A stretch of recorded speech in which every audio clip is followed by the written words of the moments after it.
Le temple de l'huître, de la langoustine ou encore du bigorneau. Il y a toujours chez André un petit goût iodé et ça fait 76 ans que ça dure. Un lieu chargé d'histoire qui attire aussi bien les touristes J'ai tapé sa tablette pour trouver le restaurant ici. Puis on a trouvé le restaurant là. On a dit tiens, spécialité de fruits de mer, très bien. que les Rochelais. À chaque fois qu'on a des amis qui viennent nous rendre visite, on vient déjeuner au bar André. Quand on donne rendez-vous, il faut donner le nom de la salle à ceux qui arrivent après nous. Sinon, on ne se retrouve pas, quoi. Effectivement, le bar André est immense et les nouveaux propriétaires s'y perdent encore. Des salles à n'en plus finir, chacune son identité. Alors c'est une salle historique, on est sur la salle numéro 1 comme ils l'ont appelée.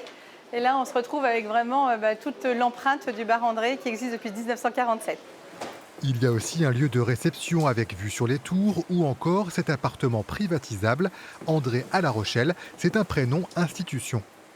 Tous les politiques qui sont venus ici, il y a beaucoup de photos dans cet établissement, beaucoup d'âmes, il s'est passé énormément de choses. Là c'est vraiment l'affaire de notre vie. On a 50 ans tous les deux, c'était le moment de le faire, c'était le tournant, voilà. C'était une opportunité pour nous. Nouveau chapitre dans cette longue histoire, les Leclerc prennent la barre. Dans les cuisines, c'est Johan, le seul chef meilleur ouvrier de France en Charente-Maritime. Alexis, on peut y aller pour la 300 là. Le chef. Le maigre laqué d'épices.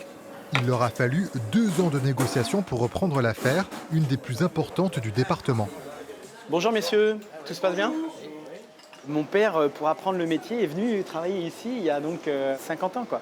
Donc quand je lui ai annoncé qu'on reprenait le bar André, il était stupéfait. Donc ça, c'était vraiment un challenge en fait. Et vraiment une envie de redonner vie à cette belle maison. Je ne vais pas dire qu'elle était endormie, mais elle était quand même... elle chuchotait, quoi. Voilà, quoi.